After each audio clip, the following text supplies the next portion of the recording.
Folks, Black Star Network is here. Hold no punch I'm real revolutionary right now. Support this man, Black media. He makes sure that our stories are told. Thank you for being the voice of Black America, Roland. Stay black. I love y'all. All momentum we have now, we have to keep this going. The video looks phenomenal. See, this difference between Black Star Network and Black-owned media and something like CNN. You can't be Black-owned media and be scared. It's time to be smart. Bring your eyeballs home. You dig?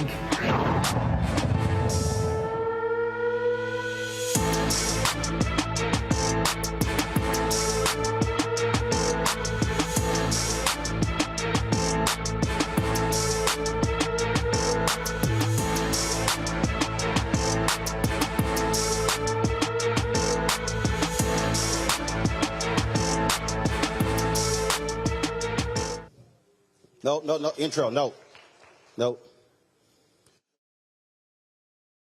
23 coming up on Roland Martin Unfiltered, streaming live on the Black Star Network. We are live here in Suffolk, Virginia, where we're going to have the second of our forum, talking to candidates who are running for the State House here in Virginia. Crucial election taking place in next month, and so we'll talk about the issues that matter to African Americans and how critical it is to get the vote out. Also, we'll tell you one of the 3 survivors of the Tulsa race massacre has passed away. We'll tell you exactly who that is. And also, Bowie State, they've canceled classes this week due to the shooting on campus. We'll tell you exactly why. Folks, it's time to bring the funk on Roland Martin Unfiltered on the Black Star Network. Let's go. He's got it. Whatever the miss, he's on it. Whatever it is, he's got the scoop, the fact, the find. And when it breaks, he's right on time and it's rolling. Best believe he's knowing. Putting it down from sports to news to politics. With entertainment just for kicks, he's rolling. It's on go, roll, y'all. It's Roland Martin, rolling with Roland now. He's funk, he's fresh, he's real, the best, you know he's Roland Martin now.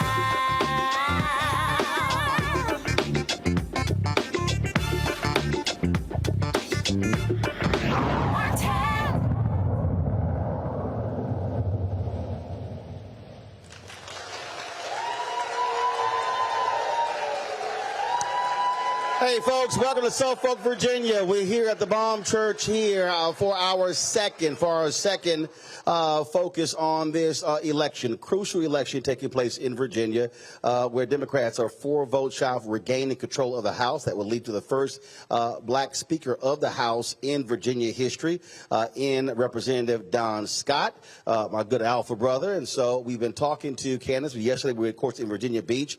Next week we'll be in Fredericksburg. We're going to be in Petersburg and also in Richmond as well. And so this is a 5-city tour that we are on, taking the show on the road, similar to, of course, what we did in Georgia in the races of now Senator Warnock and Senator Ossoff.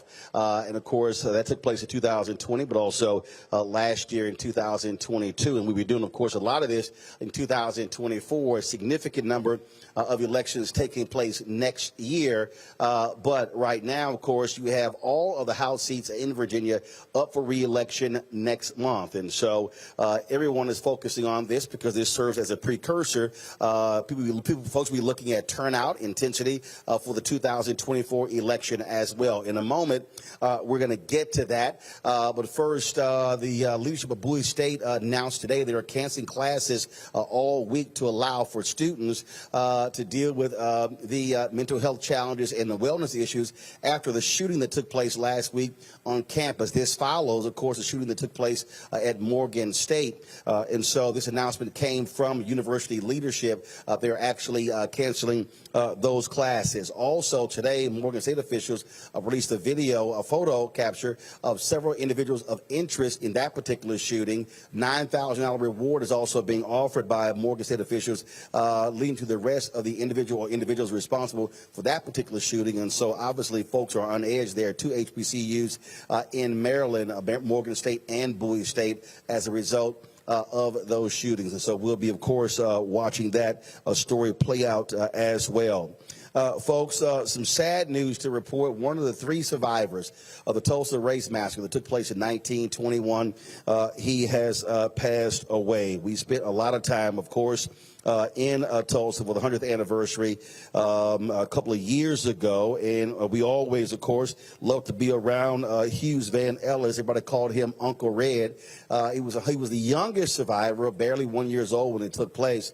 Of course, his sister's also one of those survivors. He passed away in Denver. Y'all might remember we were there in Tulsa covering that. And he also, let me know, control room, y'all have the video. He also was very much he was very much on the Tom Joyner Morning Show cruise every single year. We're going to talk more about this tomorrow, but it was always hilarious because here was Red, who was at that time in his late 90s, and here he had 70-year-old daughters at 3 o'clock in the morning running around trying to ask where their dad was because he was always on the dance floor. And so tomorrow I'm going to show y'all some video of Red. It was about 3 o'clock in the morning, and he was getting it on the dance floor. He was a favorite of the ladies as well. He always had 3 or 4 around him dancing. I was like, Red, look at you. I said, yeah, you're pulling it. But this was some video we were after the march we covered a couple of years ago that I sent to Tom Joyner. All right, go ahead. I'm going to see this. Go ahead and talk. Say something to Tom. I'm going to send this video to him. Tom, you on the cruise. I'll see you November the 6th. All right. I'll be there. Dancing. Dancing. With all the women on the cruise. With all the women on the cruise.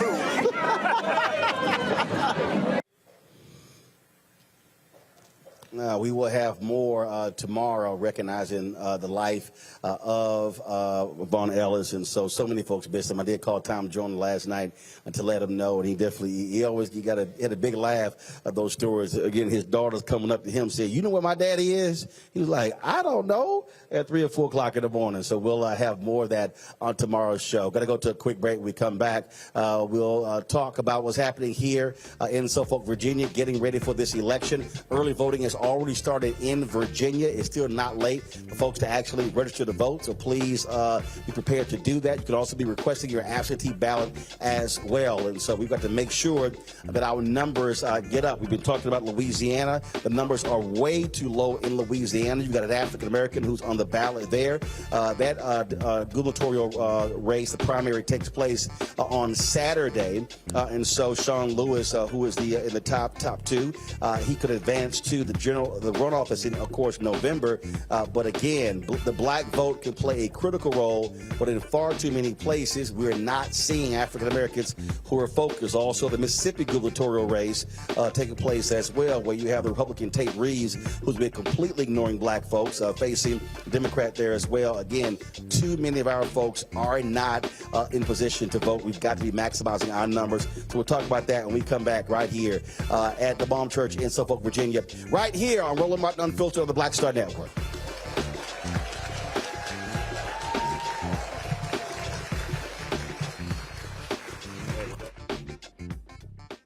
Hatred on the streets, a horrific scene, a white nationalist rally that descended into deadly violence. White people are losing their damn minds. An angry pro-Trump mob storms the U.S. Capitol. We're about to see the rise of what I call white minority resistance.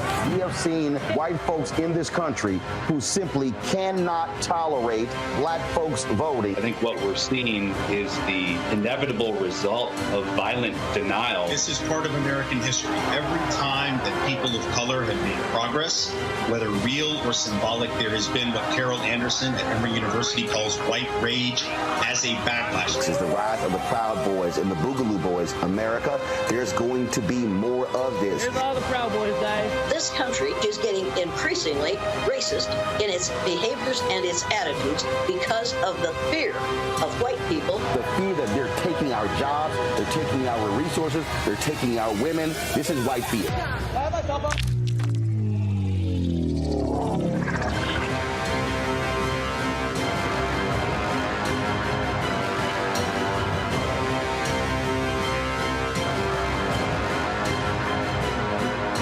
On the next Get Wealthy with me, Deborah Owens, America's Wealth Coach, you're going to learn about the silver tsunami. which means that 1 million people are turning 65 every day, and they're going to need some kind of care. You're going to meet two sisters whose situation with their own family led them to start a business in this industry, and now they're showing others. This is our passion, our mission, our purpose, our ministry. That's right here on Get Wealthy, only on Black Star Network. What's up, everybody? It's your girl, Latasha from the A. And you're watching Roland Martin Unfiltered.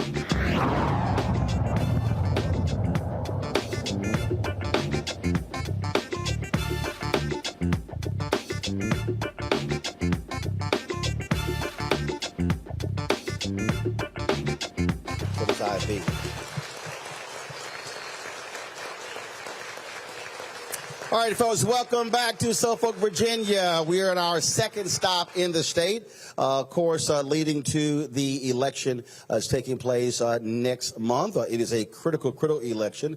It is at 52-48 right now in the House in Virginia. Democrats want to take control. If so, they will get the first African-American speaker in Virginia history in Don Scott. Joining us right now is Delegate Clint Hayes out of Chesapeake. Glad to have you here. How you doing? We're glad to be here, Brother Roland, and we're glad that you are the voice and bringing our issues to the table. Thank you. Appreciate it. Let's just talk about, I laid out what is at stake. Democrats control the Senate here in Virginia. Republican controls the House. Obviously, Glenn Youngkin, Republican, is governor.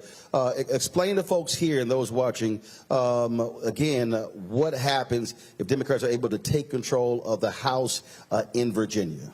Well, Roland, thank you for that question. And for all who are listening, just know this is a high-stakes election. If you care about your HBCUs, that's what's at stake during this election. If you care about health care for everybody having access to affordable, quality health care, that's what's at stake. If you realize that Virginia is one of the easiest states to vote in today, recognize that that came because of Democratic power and control in the House and the Senate and the top three positions. And guess what? This session, the various bills, the various measures that allow for easy access to voting were all put forth to be rolled back by the Republicans in the House this session. In fact, they all passed out of the House. But were it not for a Democratic-controlled Senate, as we call it, the big blue brick wall, we would be looking for all of these measures to be rolled back. All of that is at stake and more. Criminal justice reform is at stake here in the Commonwealth of Virginia if we do not raise our voices and vote. Guess what? Access to health care for women, your conversation between you and your doctor and your health is at stake here in the Commonwealth of Virginia. All of those things are at stake and more. You talked about voting. I mean, you have this issue now where the governor, they're trying to explain how in the heck all of these people ended up classified as felons, which prevents them from voting. How many people were we talking about? There's over 470-some thousand folk have been purged from the roll. 470,000? People have been purged from the voting rolls. Now, let me just say this. You've heard about this stuff happening elsewhere, right? Far, far away somewhere else. But let me just say, pay close attention to what's happening right at your doorstep. This isn't some fairy tale or story that we're reading about or a movie. This is real legislation and policy coming your way. And it's up to us to raise our voices, vote, and make sure that your personal freedoms are protected.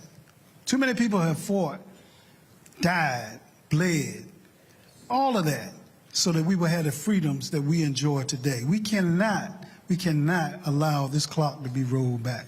Well, and on that particular point, one of the things I said last night as well, I mean, this literally is part of the Republican Party strategy across the country, the purging of voters. We've seen the exact same thing happen in Florida. We've seen it happen in Texas, Ohio, other places as well. We see the limiting of ballot drop boxes. Some places are getting rid of them, even shrinking early voting locations down to just one location.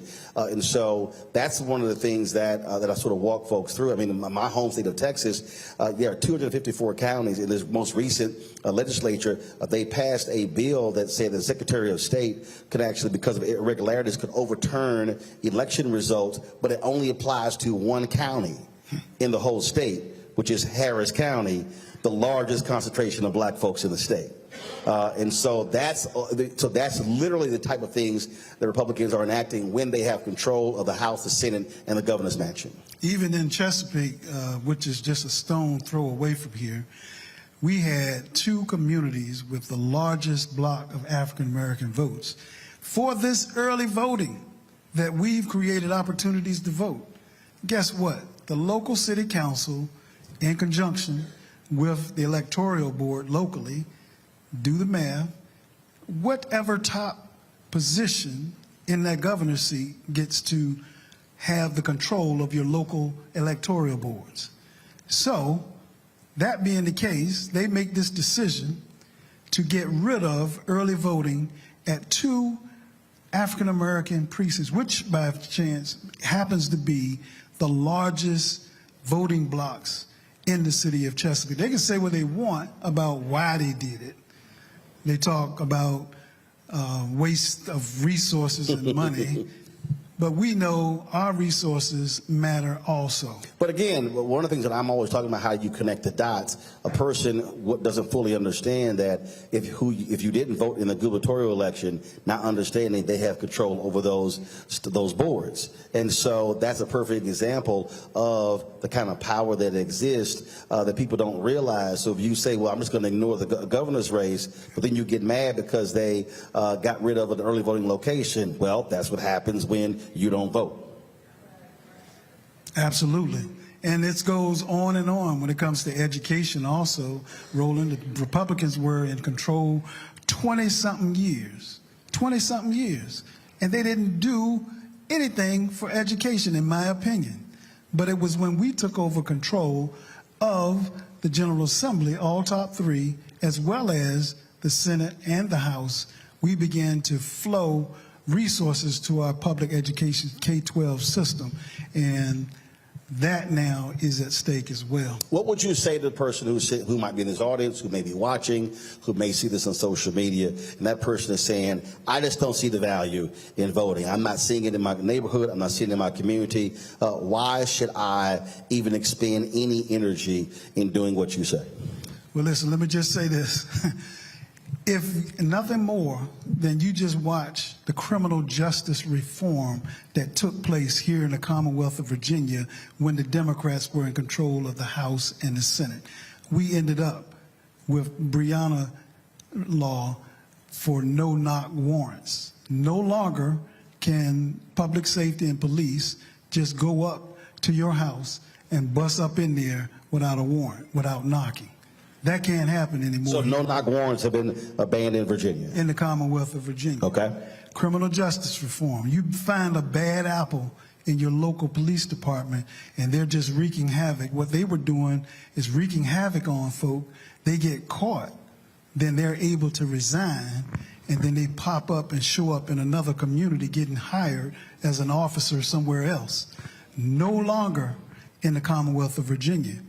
If you are investigated by what some bad action or participation or lack of participation in stopping someone getting mistreated by a law enforcement officer, and you're an officer also, then your accreditation gets taken away. And guess what? You can't get hired somewhere else unless you get accredited. And if that accreditation has been taken away, you're in a database that your accreditation was taken away. And if you apply somewhere else, all kinds of red flags go up and you don't get hired anywhere else. That's what happened here in the Commonwealth of Virginia. The third thing I want to mention is for these silly stops. And I don't know about y'all, but I've been stopped and pulled over for things that should not have happened. Like a police officer telling me that I was driving too slow. I said, I saw you, so I decided I was going to put my car on cruise control so I wouldn't go not 1 mile over the limit. Well, you driving that slow could be a sign of you being intoxicated. Listen, y'all, that kind of subjective behavior, because you have an air freshener hanging on your mirror or the old tail light busted out, because we know the story, we know the history of how sometimes those tail lights get busted as an excuse for why someone actually pulled you over. All of those types of things, Roland, when it comes to traffic stops, etc., is why, in terms of criminal justice reform here in the Commonwealth of Virginia, that's at stake. All right. Delegate Clint Hayes, we certainly appreciate it. Thanks so much. Appreciate you. Folks, when we come back, we're going to talk to several of the candidates who are running, get their thoughts on a variety of issues. We'll do that, but don't forget, as I said, we're here with the Virginia House Democrats and the Virginia Legislative Black Caucus for this discussion with the various candidates. As I said, folks, again, you have early voting that's taking place right now. You don't have to wait for Election Day. You can actually vote early now. Also, if you have not registered, you can also do so as well. And so there are a number of places where you can register in this state, so we encourage you to do so. And if you're not in Virginia, again, check your status to see if you eligible. Make sure you have not been kicked off the rolls. We have seen so many examples. I've had people actually email us and say, thank goodness I heard you encouraging me. I checked and realized my name wasn't there. And so we see this happening all over the place. And again, there's so many times that the presidential election gets all of the attention. And so we already see people today talking about 2024, but you can't get to 24 unless you get out of 23. And so there are elections happening here in Virginia, not just statewide elections, but there are local elections. Like other parts of the country, there are school board elections. As I said, we have elections in Louisiana and Mississippi as well. And so it's critical. And of course, you also have Kentucky, where you have the folks at Until Freedom, the Popular's campaign, they're mobilizing and organizing, because you've got the Black Republican Attorney General Daniel Cameron, who refused to do anything in the Breonna Taylor case, who's running against a Democratic there as well. And Until Freedom is doing all they can to make sure Daniel Cameron loses. And so it's a perfect example. There are individuals who might look like us, but who are not speaking to our interests and our concerns. And so if you, and I don't care what anybody says, you give me somebody white who's a conscious and who understands our issues versus somebody black who wants to ignore black people, I don't want to see that person in. So I'm very clear about that. So make the effort to check your status. Be sure to get registered. But also, you should be reaching out to everybody who's in your circle. You got family members, friends, fraternity brothers, sorority sisters, Link members, Prince Hall Mason, Eastern Star, all kinds of different people. You should be asking every single person, are you registered? Brothers, if you dating a sister, check and see if she registered and say, we ain't going out unless you register. And the same thing for sisters as well, because as I said, when you look at our numbers, if African Americans are voting anywhere at 65, 70, 75+% of our voting numbers, we can actually win numerous elections all across this country. But in too many places, it's 30, 35, 40, 45%. That's simply not going to do it. And so we absolutely encourage you to do all of that. So we're going to go to a break. We come back, we'll talk more about that. Don't forget, you can also support us in what we do. Be sure to get our Black Start Network app. You can download it right on your phone,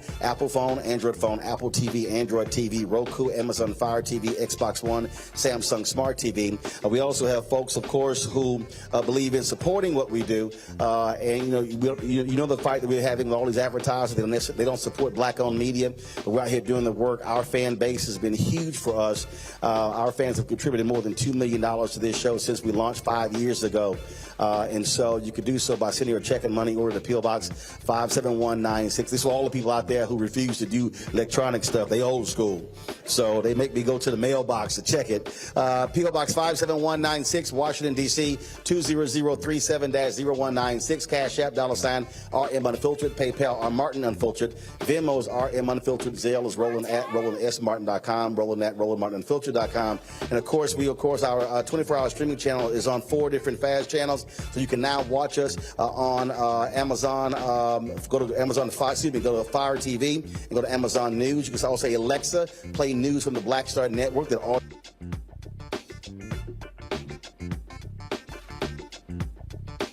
video on their live news channel. And so be sure to check us out. We'll be right back here in Suffolk, Virginia in a moment.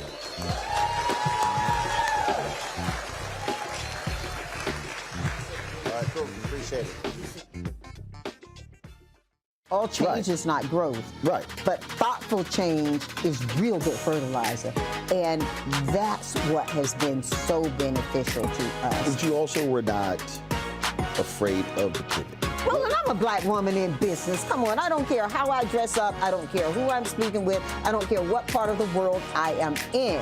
I still am a black woman in business. Being afraid of the pivot, being fearful of change is not what got me here. Respectful of change. Respectful of pivot, yeah. Fearful? No, no.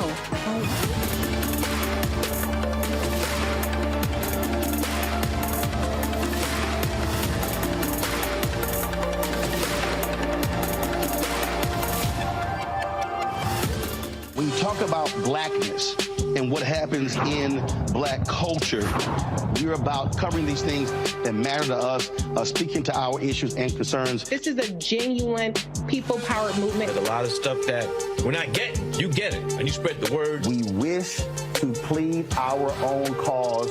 Too long have others spoken for us. We cannot tell our own story if we can't pay for it. This is about covering us. Invest in black-owned media. Your dollars matter. We don't have to keep asking them to cover our stuff. So please support us in what we do, folks. We want to hit 2,000 people, $50 this month, raise $100,000. We're behind 100,000, so we want to hit that. Y'all money makes this possible. Checks and money orders go to P.O. Box 57196, Washington, D.C., 20037-0196. The Cash App is $RM Unfiltered. PayPal is R. Martin Unfiltered. Venmo is RM Unfiltered. Zelle is Roland at RolandSMartin.com. Hi, I'm Jo Marie Payton, voice of Sugar Mama on Disney's Louder and Prouder Disney Plus, and I'm with Roland Martin on Unfiltered.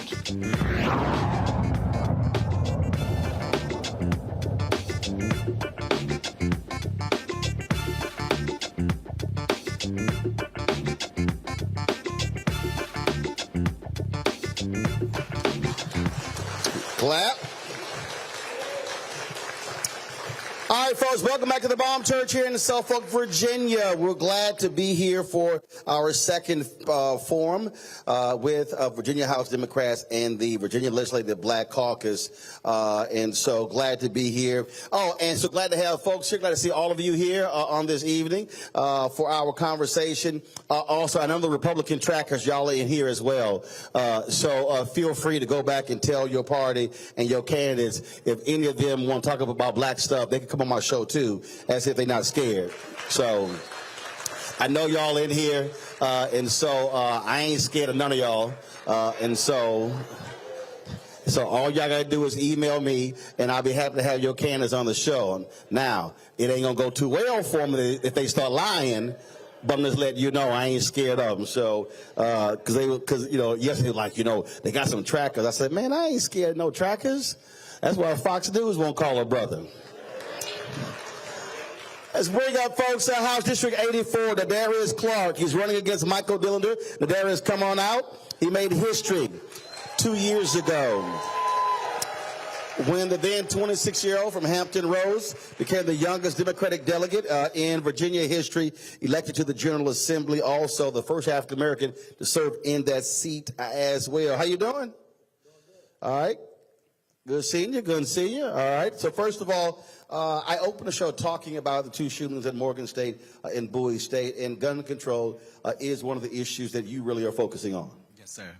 I had the privilege of serving on the Public Safety Committee and also the Gun Laws Committee as well with my colleague here, Delegate Jenkins. And this session and last session, it was pretty brutal because the other side didn't even allow for a debate. When we was to put forth bills like common sense gun solutions to, like, if you have a minor in your house, to make sure you have a safety lock box, to make sure that you're taking safety courses when you buy the purchase of a firearm, you know, simple guns solutions that weren't even heard. They wouldn't allow any debate? No debate. And actually, while we were debating, there was a shooting that happened right on Broad Street, and a man was killed in broad daylight. And while I debated the other side that we are doing nothing to combat this gun violence solution, as they defunded gun violence prevention by 60% last year, they continued to allow one law to pass out of the House, and that was to allow more guns in more places. They felt so when you say they defunded gun violence prevention, explain that.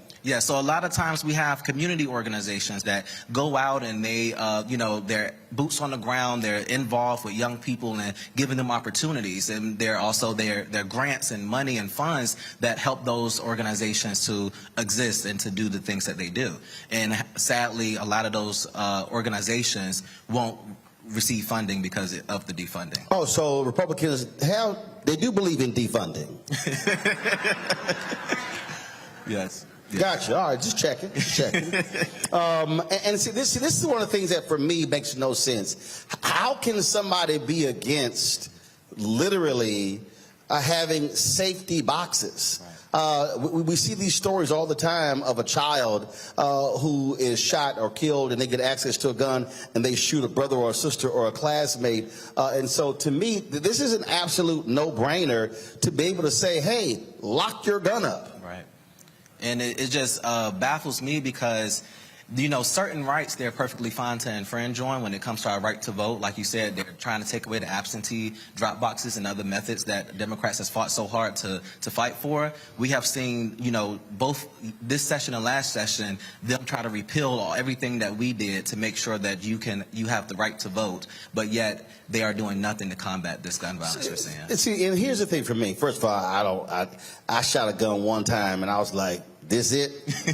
I'm like, this is about the most overrated experience I ever had in my life. It was a machine gun at the FBI Citizens Academy, and I was like, man, I'm going to play golf. Y'all keep this stuff. So that ain't my thing. But the reality is, you are a gun owner. And what often happens is, in these debates, Republicans often try to tag Democrats as saying, oh, you hate guns, but there are Democrats who are gun owners, and you're simply saying, if you own a gun, there should be some safety behind it. There should be courses actually taking. I mean, it's amazing to me how we would make these requirements for so many other things as opposed to the one thing that kills more people in this country than anything else. Yeah, right now the #1 cause of death for young people is guns.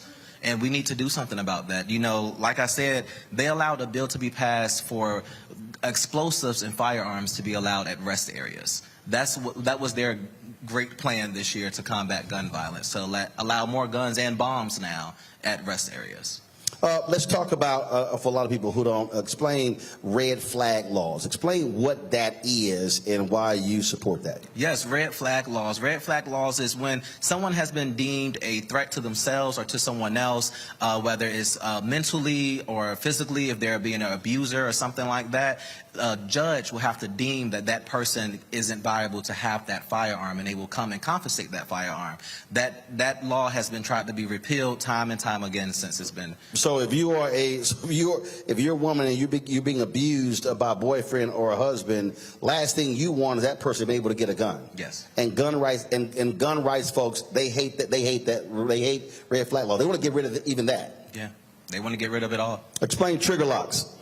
Trigger locks. So trigger locks is is another thing that we've been pushing along with ghost guns and 3D printing guns as well, because there's so many ways, sadly, that you can make these weapons of destruction. So we're trying to make sure that we include universal background checks, that we do have these trigger locks, that we do have safety drop boxes as well in people's homes that have minors at home, because we see time and time again in Newport News and Norfolk, 6-year-olds, 7-year-olds taking guns to school, shooting their teachers, shooting each other, and we have to do something about what's happening. One of the things that you do support that is always a contentious one with fellow Democrats is the issue of school choice. I've had some folks who come to me and they said the exact same thing. They're like, man, I don't understand why you support school choice, but it's interesting because I went to magnet schools growing up, and I'm so like, that's a separate form of education compared to our traditional schools. And the position that I've always taken is I support every form of education: public school, private school, traditional, charter, magnet, homeschool, online. I don't care how you get taught. I want you to be able to get taught. And so explain, so when you say you support school choice, what does that actually mean? What do you actually want to see in Virginia? Yes, I'm a product of public schools and private schools. I graduated from Virginia University and also IC Norcom High School. And I ain't never went to private school, all public. Well, it was a private HBCU. Public first grade all the way through college. But what I believe is, one, we can't divert public funds to fund private institutions. We have to make sure that we fully fund public schools first. And any dollar that's taken outside of public schools to fund a private institution is harming our public schools. We know in Virginia there has been a historical defunding of public schools. The last 23 years out of the 24 years that the Republicans had control of the House. The last 22 out of 24 years. So the reason why we don't have the funding that we need is you got to follow the money and follow who's in charge. And they have made sure, they made it their business that we have crumbling schools with infrastructure. They don't have the mental health resources. They don't have the after school programs, and these are things that we have been fighting for. We fought for teacher raises the last 2 years. I wrote the bill for teacher pay to bring it to the national average. And this year we made record investment in public schools as well. But that's thanks to the Democratic stronghold that we have in the Senate. Couple more questions for you. And so, what is your biggest priority if you were able to go back to the General Assembly? If someone's out there saying, "Hey, why should I send you back?" What is your number one priority? Yes. Well, I wish I could name all 10 of them, but I'll stick to my. You ain't gonna name all 10 of them. We ain't got that much time. And you can name 3. Okay, I can name 10. I can work with 3. Number 1 is medical debt relief. I had a bill for medical debt for the statute of limitations. A lot of times we don't know that in Virginia, state-funded hospitals have no statute of limitations. So you can go for a life-saving procedure, 10, 20, 30 years, you're getting linked, you're getting a garnishment. And we know that medical debt is the number 1 cause for homelessness. So that is something I have been tackling. I got it. That bill actually passed the House and the Senate unanimously. But explain the bill, though. So what does it do? It makes sure that we actually capture all medical debt in a 3-year window, and you cannot no longer get garnished or liened or come out. So you say capture it 3 years. So let's say if you have it and you don't pay it off in 3 years, what then happens? It will drop off. It will not affect your credit score or anything like that. Got it. Okay. Yes. And then, so number 2 is education. We have to fully fund our education. We have to make sure our teachers are paid what they deserve. Okay, when we hear fully fund, what does fully fund mean? Yes, that means infrastructure. We need to make sure, a lot of times we have crumbling schools. You go in there, the bricks are falling off. We don't have the resources we need. So we need to make sure that the infrastructure for schools to be built, to make sure that we can attract and retain teachers, that we're also bringing mental health resources into our school. I'm a mental health counselor, so I always take it seriously that we make sure that we combat. When I go to these high schools and middle schools and I talk to students and they tell me that they're doing these active shooting drills, and I ask them, well, how do you feel about it, and do you feel safer? They said no, we're just more aware that we can be shot in our school at any time. So we need to make sure that we address these concerns and that we see how is this pulling on their psyche coming out of COVID as well, with so much learning loss that is happening. We have to make sure that we put these funds back where they're needed. Now, I want to stay on that point because, again, your opponent supports school choice, and so define that. Is that money going to private religious schools? Is it going to private schools? And so what's the distinction between the both of you? Well, he sits on a private school board.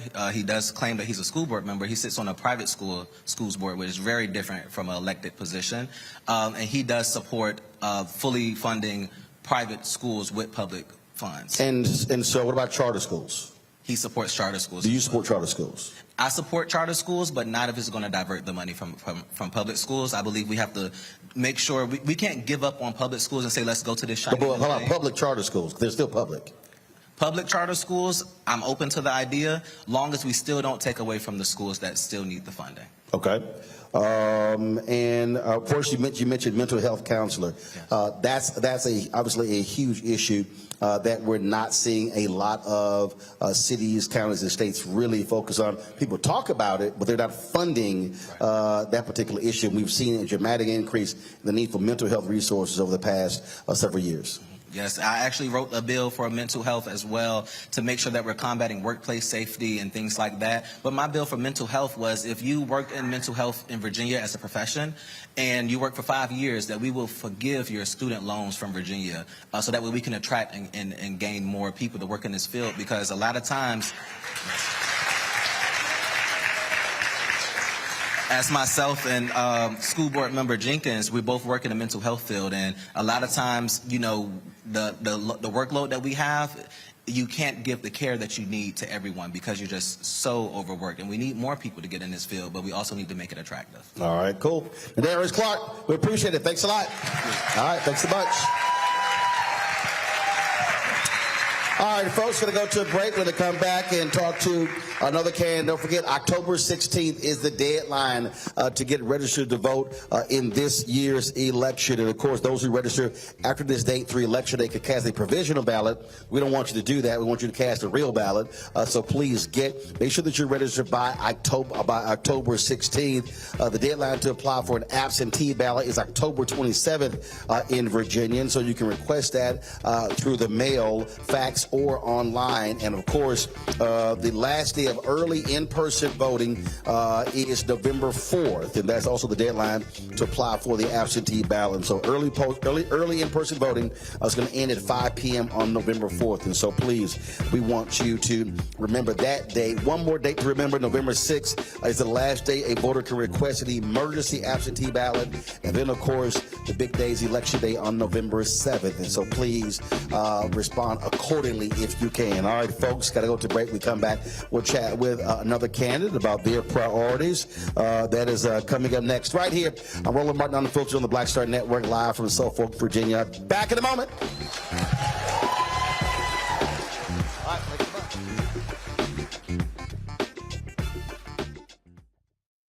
On a next, A Balanced Life with me, Dr. Jackie, we meet Ricky Fairley. She was given a death sentence by her doctor 11 years ago.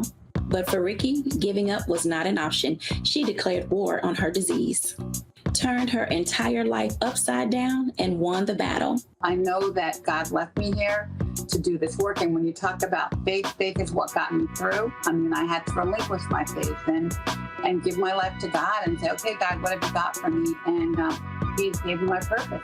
And that's why I'm here. Her amazing story of strength, balance, and survival here on A Balanced Life with Dr. Jackie on Black Star Network.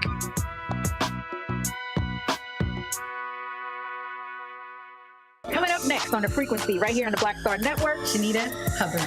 We're talking about the ride or die chick. We're breaking it down. The stereotype of the strong Black woman. Some of us are operating with it as if it's a badge of honor. Like you even hear Black women like aspiring to be this ride or die chick, aspiring to be this strong Black woman trope at their own expense. Next on The Frequency, right here on the Black Star Network.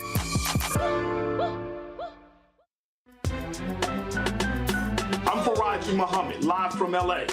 And this is The Culture. The Culture is a two-way conversation. You and me. We talk about the stories, politics, the good, the bad, and the downright ugly. So join our community every day at 3 p.m. Eastern and let your voice be heard. Hey, we're all in this together. So let's talk about it and see what kind of trouble we can get into. It's The Culture, weekdays at 3, only on the Black Star Network. Pull up a chair, take your seat. The Black Table with me, Dr. Greg Carr, here on the Black Star Network. Every week, we'll take a deeper dive into the world we're living in. Join the conversation only on the Black Star Network. Hey, what's up, y'all? I'm Devon Frank. I'm Dr. Robin B., pharmacist and fitness coach, and you're watching Roland Martin Unfiltered.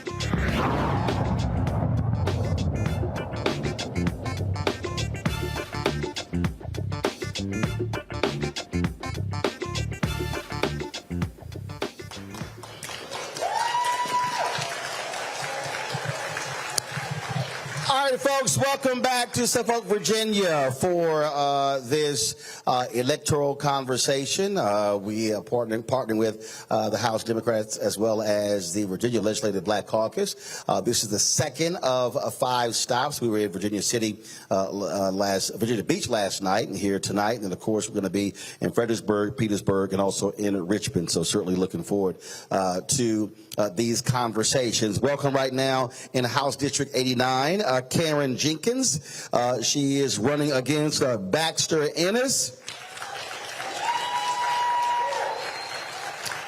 All right, y'all, so Karen calls herself a self-proclaimed country girl. She's a mental health professional, school board member, living in this city for more than 30 years. And she believes, of course, in investing in schools and lowering various costs as well. So I got to ask you this here, Karen. So you are a mental health professional, and your opponent probably needs your expertise because you're running against an election denier. Absolutely. That makes literally he lost. Take the L. He lost. And here's what's dumb to me about these MAGA people. This is how dumb they are. Okay, now I ain't got a problem. They are dumb. You got to be dumb to say he lost, but everybody else won. But you denying that election when it was the exact same election. Yeah, we need some help. We need some help, like you said. That's what we're facing today, and that's the reason why I'm running, because we need people that that's going to run and be in Richmond, that care about people, that want to make sure that we do things that make sense for everybody. And so people that are sane. And people that are sane. That's right. But I can help them out while I'm in the General Assembly. They can come to my office. I'll be there. We have reached a point where literally these folks believe everything is rigged, everything is a failure. Oh, except if they win. Now, if they win, everything is perfect, was all good, everything went accordingly. But see, that's still what just cracks me up, because when Trump was complaining about losing in Georgia, all those other Republicans who won were going, our race was fine. Right. And it was the exact same ballot. Absolutely. And so, it just doesn't make sense, like you're saying. And so we need people that accept whatever happens. They need to accept it, and then we move on. And, if you can run on what you've done positive, what you've done to help people, maybe that will get you a little more votes instead of trying to beat everybody else up that you're running against. If you're not happy with what you've done all your life to help people, maybe you just should not run and just continue to work on making progress. That's the only thing I can say. Or go see a therapist. Yes. I have openings. Baxter Ennis, she has openings. All right. You sit on the school board, and we have seen these vicious attacks from the right dealing with CRT, which they can't even spell. Dealing with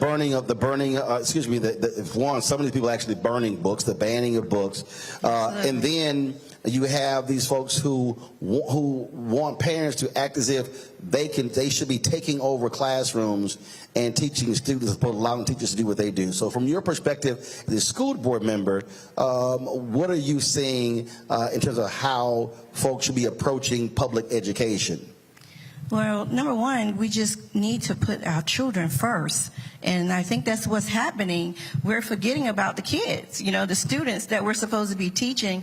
And we have parents coming to our school board meetings and they're attacking us who don't even have kids in school. They're not even living in our district. And so it's just like it's a script. They come and they say all it's a script. It's a script. Absolutely. And so they come to our school board meetings and it's just a rehearsed attack.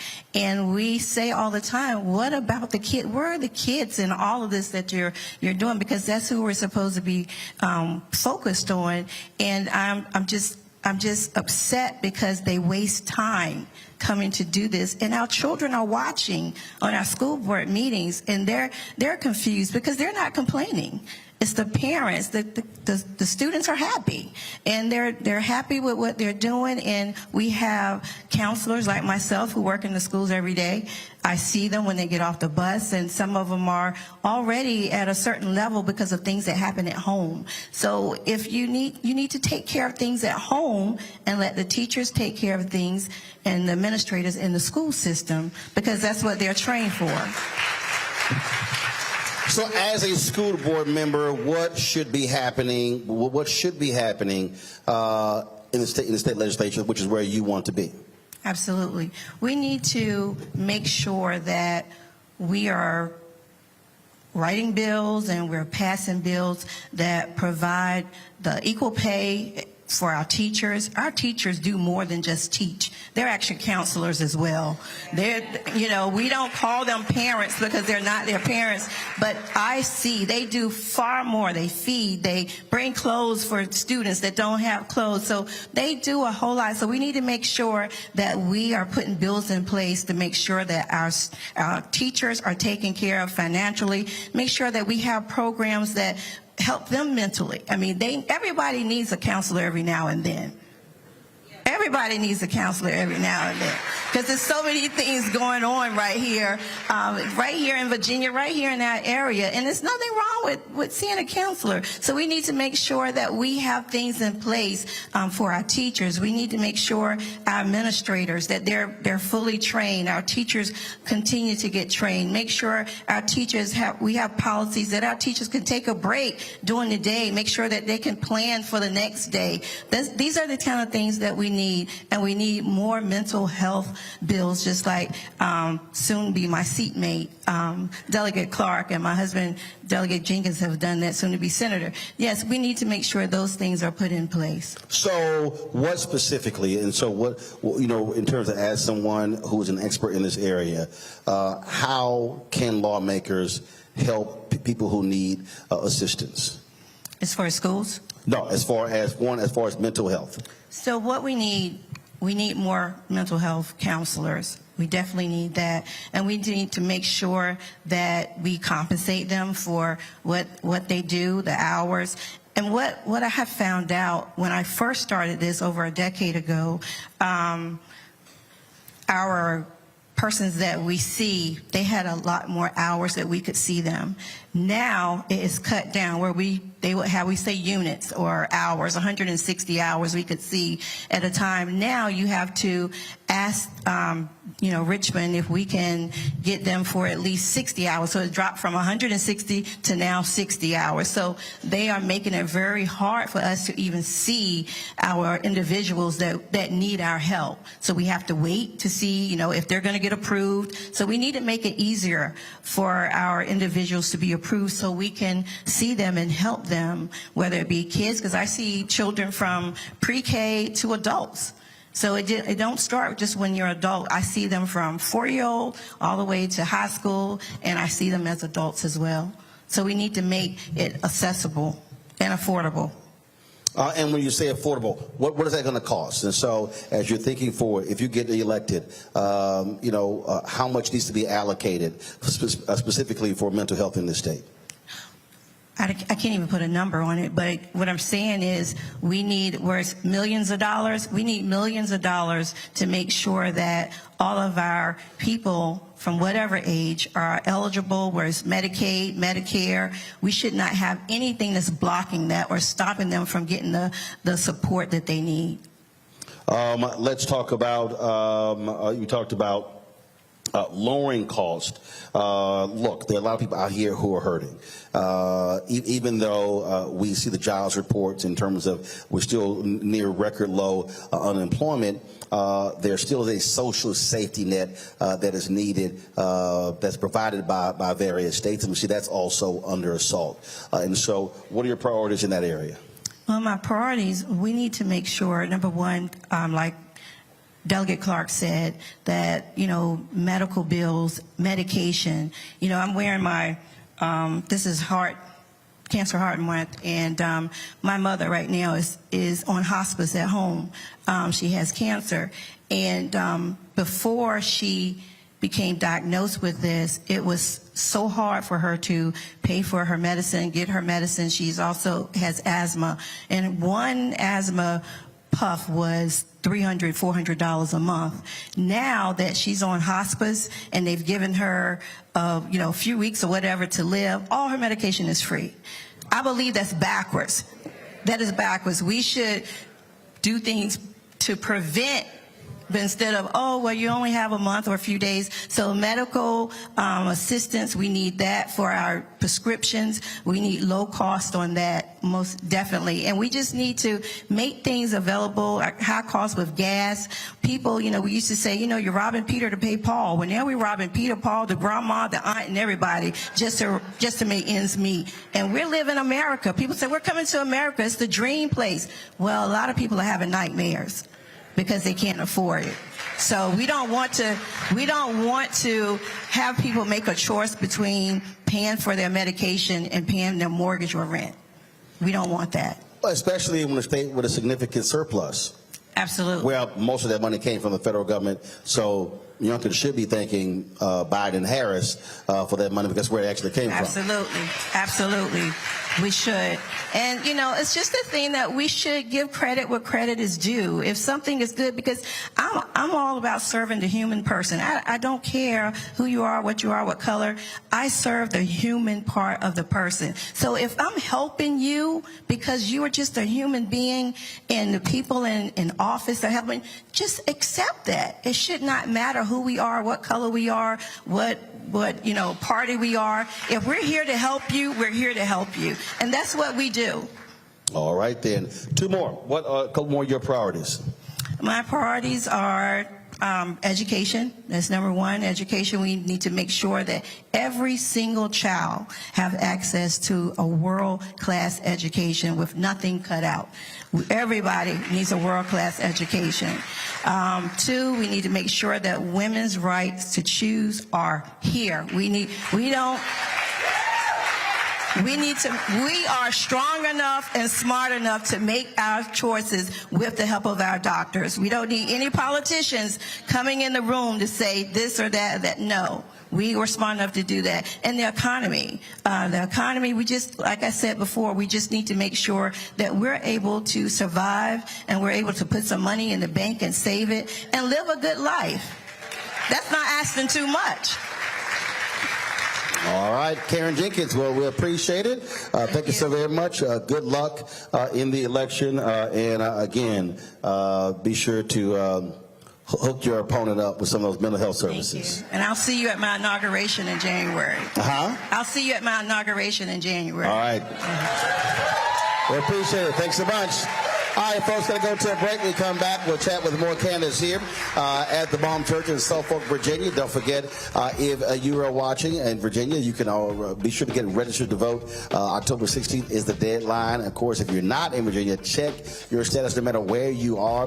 Deadlines are fast approaching. We've got elections, critical elections coming up in Kentucky, Mississippi, in different places, in Louisiana as well, and other places too. So remember, there are elections every single year, and that's the one thing that really drives me crazy, because people spend so much time on the top of the ticket, not realizing they're more impacted by school board races, and we have to be involved in that, because you've got those nutcases with the Moms for Liberty. Oh, yeah, Republican track, because I said nutcases, because they are, and so they're literally taking over school boards, and the first thing they're doing, they're firing, in many cases, black superintendents. They're firing other folks as well. They're changing the curriculum because they want to control the education of our children. In many of these places, caucuses, especially in South Carolina, are predominantly black school districts, and they're taking over. And so we have to understand what is going on. And so when we don't vote, we are allowing those folks to be in control. So even if you sit at home and sit out an election, then you're actually making it easier for somebody to control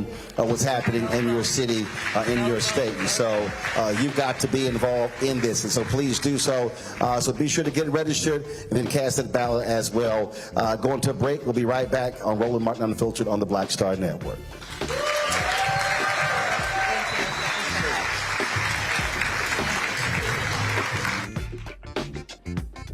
On a next, A Balanced Life with me, Dr. Jackie, we meet Ricky Fairley. She was given a death sentence by her doctor 11 years ago. But for Ricky, giving up was not an option. She declared war on her disease, turned her entire life upside down, and won the battle. I know that God left me here to do this work. And when you talk about faith, faith is what got me through. I mean, I had to relinquish my faith and give my life to God and say, okay, God, what have you got for me? And He gave me my purpose. And that's why I'm here. Her amazing story of strength, balance, and survival here on A Balanced Life with Dr. Jackie on Black Star Network.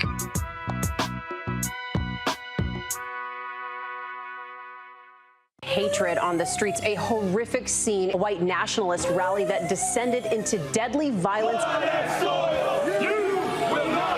White people are losing their damn minds.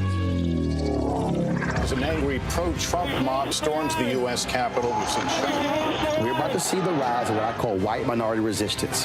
We have seen white folks in this country who simply cannot tolerate black folks voting. I think what we're seeing is the inevitable result of violent denial. This is part of American history. Every time that people of color have made progress, whether real or symbolic, there has been what Carol Anderson at Emory University calls white rage as a backlash. This is the rise of the Proud Boys and the Boogaloo Boys. America, there's going to be more of this. Here's all the Proud Boys, Dave. This country is getting increasingly racist in its behaviors and its attitudes because of the fear of white people. The fear that they're taking our jobs, they're taking our resources, they're taking our women. This is white fear.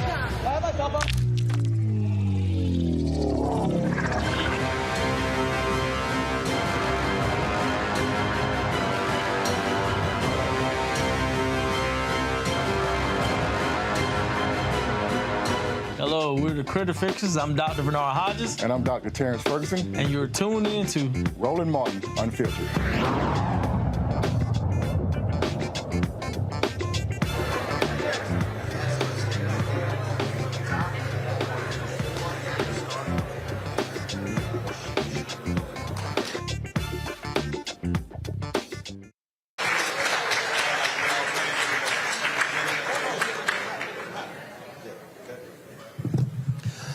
All right, folks, welcome back to the Baum Church here in Suffolk, Virginia. Glad to see everybody here. Y'all good? All right, then. Glad to see you here. We, of course, are talking about the 2023 election. It is a crucial election here in Virginia. Right now, Republicans control the House 52-48. Democrats control the Senate. Of course, Republicans control the governor's mansion with Glenn Youngkin. And so the legislature, of course, General Assembly, they're the ones who actually set the agenda when it comes to passing bills. And so if Democrats are able to take control of the House and the Senate, first, it would mean the first African-American Speaker of the House in Virginia, in Delegate Don Scott. That would be, of course, critically important.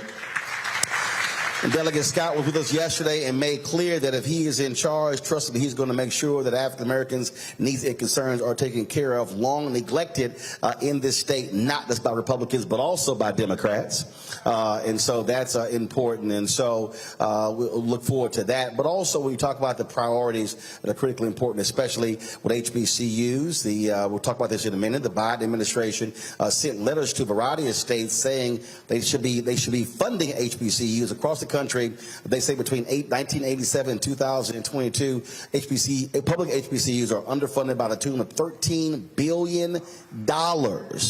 And so that's what's happening. And so that's one of the issues that is also on the ballot. All right, folks, before we get to our next candidate, here's a video that was put together by the House Democrats and the Virginia Legislative Black Caucus we wanted to share with you. So check this out. Ladies and gentlemen, we are not only a target based on the color of our skin, but by the power of our voices. Our voices were constructed by crossing that bridge on Bloody Sunday, being brutally tortured for a seat at the Greensboro Sit-In Diner, rightfully marching down D.C. for an equal job and freedom back in '63. We know the march is not yet over. We know the race is not yet won. It's time to stand up. It's time to fight. You need to put on you need to say what you believe. You need to show up. You need to stand up and fight. You need to knock doors, raise money. Don't just give your time, give your energy, give your resources, give your opinion, give your voice. Not just for people in our Commonwealth, but for the entire region. I have not backed down. I have doubled down. With your vote, we will no longer sit within the streams of our silent tears. And if you're pro-life, you're standing there with black folks when their kids are killed by cops. You are not silent. So if you're pro-life, be pro-life from the womb to the tomb, but not just in the womb. We will open doors that no man could ever close. Our vote will make an instant shift in the atmosphere. We are the leaders of change. What do we need? Liberation. When do we need it? Now. We must understand the politics of our community, and we must know what politics is supposed to produce. We must know what part politics play in our lives. And until we become politically mature, we will always be misled, led astray, or deceived or maneuvered into supporting someone politically who doesn't have the good of our community at heart. Our lives depend on this vote. Change is more than a campaign ad. It's a movement.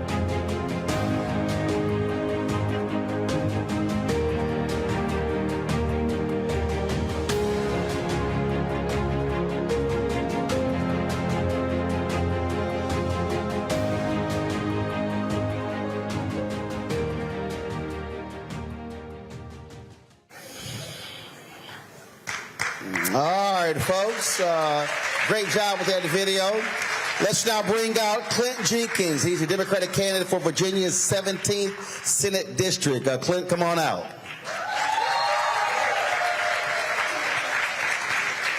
How's it going? All right, so Clint running against Delegate Emily Brewer. So you're currently a delegate. Yes. All right, then. So why'd you decide to run for the Senate?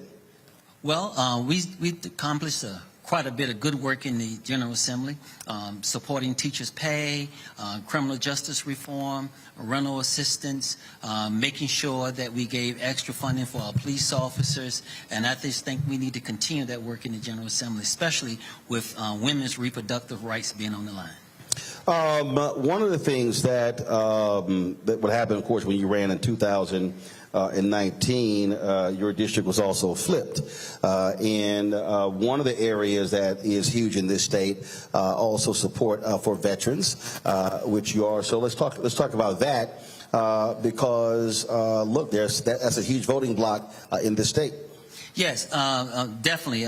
Veterans are very important. One of the things we just did in the General Assembly was we introduced and passed legislation that would free up veterans on retirement pension.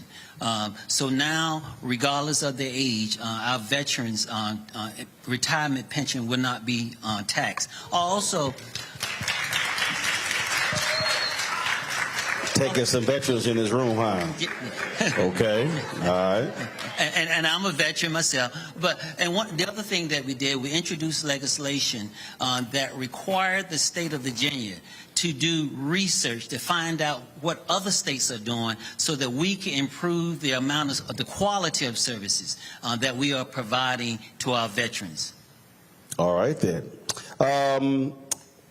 Being a veteran, your opponent does not support gun control legislation.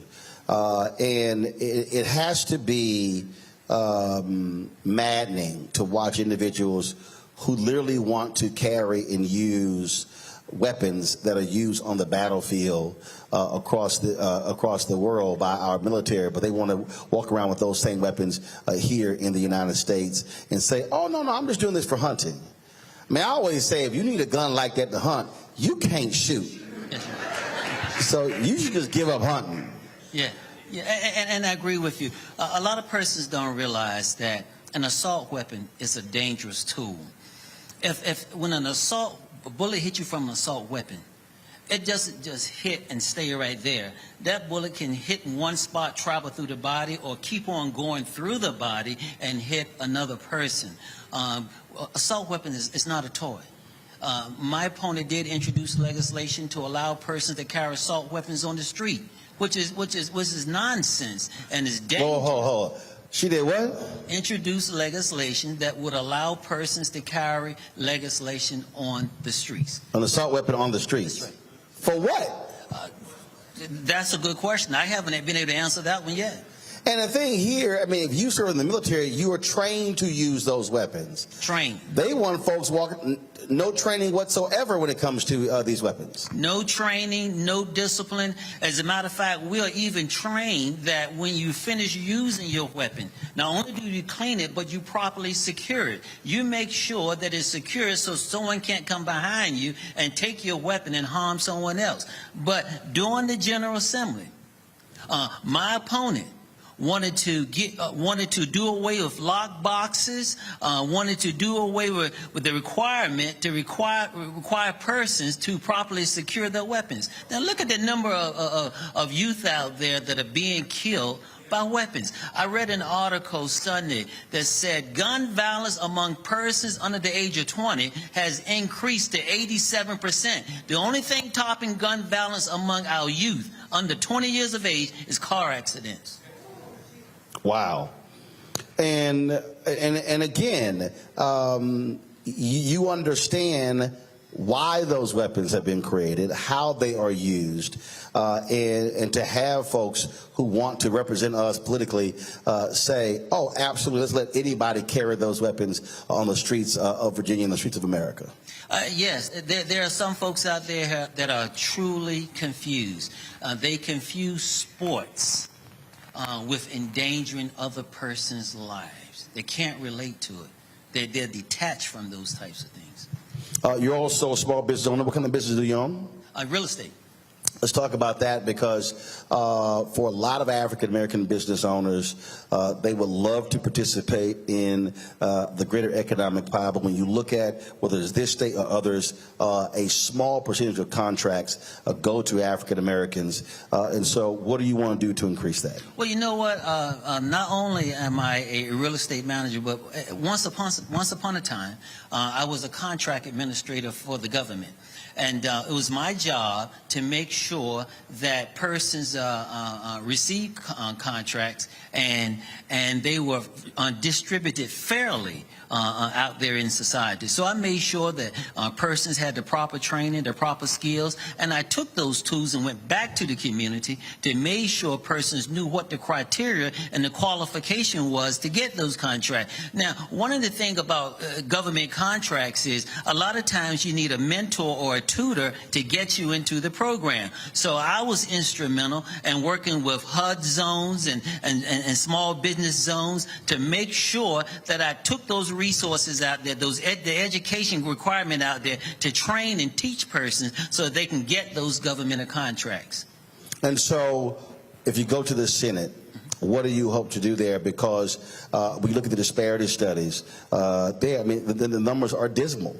And if we're not receiving contracts in the private sector, which we also know is the case, and then we're not getting them in the government contracting, then you're not able to build capacity, able to grow. If you're able to grow small business, black-owned businesses, those people are able to hire more people. That now impacts economics in the black community. You know, one of the things that I did and I will continue to do during the pandemic, businesses, small businesses were impacted tremendously. And I walked the street from business to business to find out where they're getting those loans, where they're getting those grants to assist them to stay open. So I was able to connect the dot with the small business to find out what was happening to help them get the business, the state funding, as well as prevented them from getting the state funding. I was able to connect those dots and try to mediate to eliminate some of those issues that were hindering them. Now, when I go to the Senate, I will continue to educate persons, and prior to COVID, I had put together a program that would require the state to come into the locality to provide training, to help persons put their paperwork together and get whatever tools necessary to be qualified to go after those small business loans, and I will continue to do that.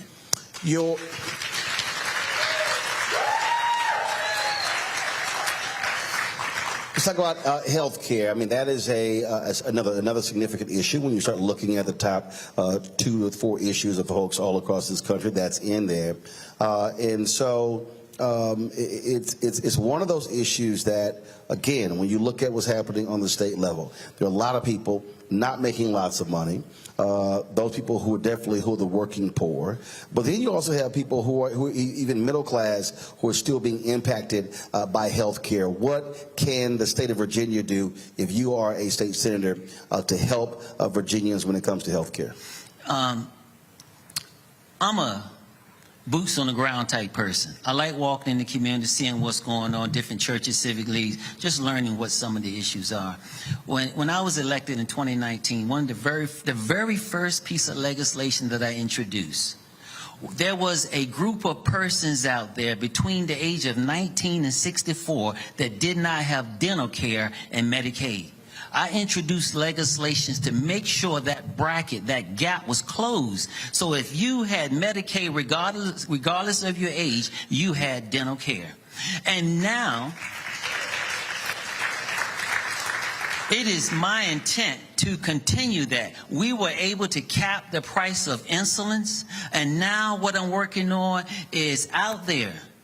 There's still a group of people out there that do not have health care. So we're working to get with the insurance providers to find out what that gap is, what that roadblock is. We're bringing team partners together to find out how do we fix that, to make sure that persons out there have health care. We're gonna fix that problem. All right. A couple of more questions for you that also jump out. We talked about several times tonight education, and we talk about full funding. We talk about increasing pay for teachers, but I do want to talk about this constant attack on teaching Black history in our schools. When you have folk passing bills to say if a white student feels uncomfortable that basically said teaching has to stop, as if everything in history makes you feel good. It doesn't. And just your thoughts on the literal assault that we have on truth and information, and also teaching all of American history that's happening right now in this state, in this country. Look, knowledge is power. And if you don't know where you come from, how are you going to know where you're going? And if we don't know something about our past, we are doomed to go into that same old circle, repeating the same old stuff over and over again. One of the pieces of legislation that I was fortunate enough to carry during the General Assembly was legislation that required all of our teachers that taught history and social studies to take classes in African American history. That way it could be taught correctly. I carried that legislation, and you can rest assured that as we work to fully fund our education, Delegate Clark said earlier he carried legislation to increase teachers' pay. It was killed, and by the grace of God, I put together a team of partners there from VEA, our Suffolk Superintendent for Schools, Karen Jenkins was on that committee, and we sat down and we rehashed that legislation and reworked it and worked it, and when it went before the General Assembly, it passed the House. It passed the Senate, and the governor signed it. And now, when it comes to teachers' pay, they're going to do a study, and in 2024, we would know what those numbers are, what it takes to increase our teachers' pay, and what it takes to put money in the budget to fully fund our schools for construction, support staff. Well, we've got that through. Last question here. You serve in the U.S. Army, and when you listen to when you hear these election deniers, when you hear these people talk about, oh, how our troops are fighting for our way of life and freedom, but then they turn around or trying to stop folks from voting, how does that make you feel? You know what? Persons are watching the news and they're seeing what's going on there in Israel.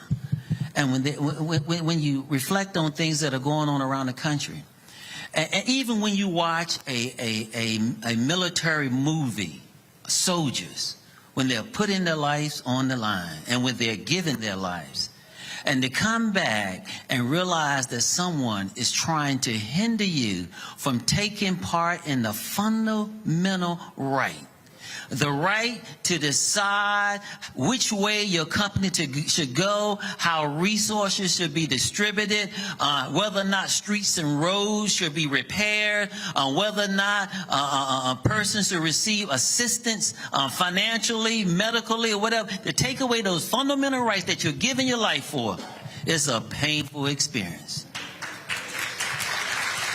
All right. Well, we certainly appreciate it. Thanks a bunch. We're going to do this here. First of all, give it up, please. Give it up. So we thank Clint Jenkins. So we come back. We're going to take some of y'all questions. And so we'll do that when we come back from this break. Don't forget, folks, we have some critical deadlines coming up. First, October 16th is a deadline for you to register to vote. If you want to cast a ballot in this Virginia election, please check your status. Do not assume you're registered. I tell my viewers all the time, look, I register every year. They ain't going to try to sit here and mess me over. And so you have an effort. Let me correct Delegate earlier. There were 10,000 folks who were classified as felons who were improperly by the state. But we've seen how in other places as well, it's been hundreds of thousands of people. So we've seen this happen all across this country where people are being purged from voting rolls. And so first, check your status. Make sure that you are registered. Do not assume that you're registered. Go online and actually check it. And if you want to be sure, just go ahead and just register again. If you moved, if anything changed, just do that. Make that way you're done, and there are no problems. Because the issue when it comes to provisional ballots, they aren't always counted. And so we want to make sure that your ballot absolutely counts. We don't have any meetings and other kind of drama going on. And remember, that was a tie in a race in this state. And they had to decide. It wasn't a coin flip. They said it was really the selection out of a name. Look, that shouldn't be the case. And this is where we have to be using all of our votes. And so I don't care where we are. And so if you're sitting there, you're sitting in this audience, or you're at home, you're listening, doesn't matter. Hit all the folks that you know and ask them. And it's simple. Y'all text back and forth. You're on social media. Nobody in your life should be in your life if they are not a registered voter. And so that's the first thing.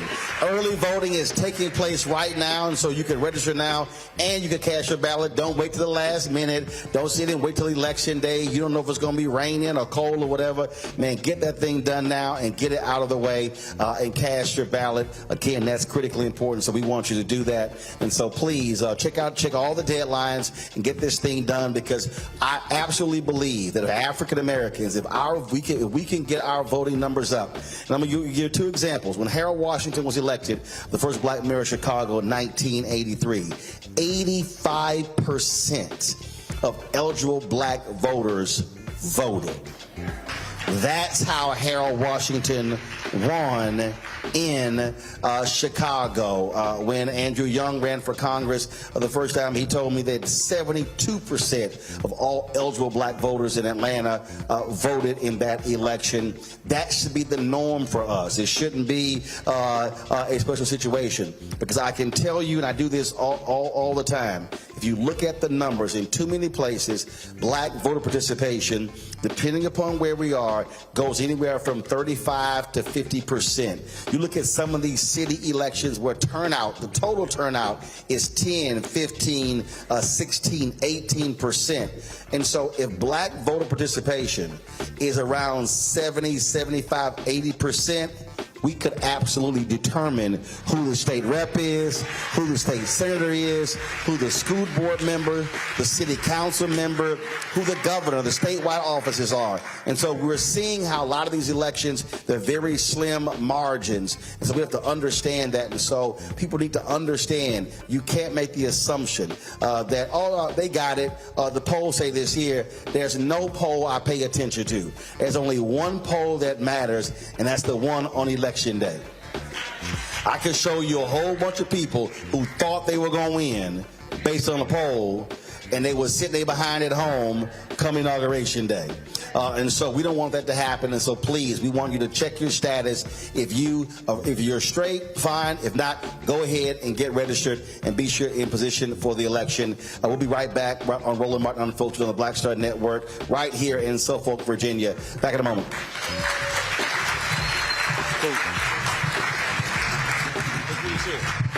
All change is not growth. Right. But thoughtful change is real good fertilizer.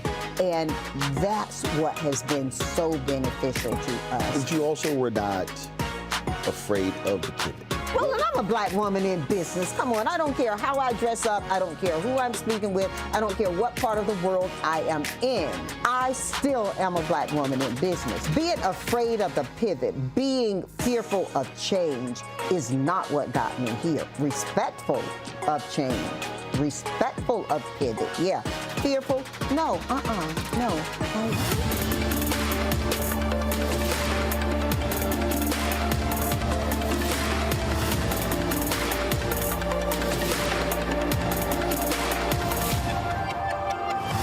On the next Get Wealthy with me, Deborah Owens, America's Wealth Coach, you're going to learn about the silver tsunami, which means that 1 million people are turning 65 every day, and they're going to need some kind of care.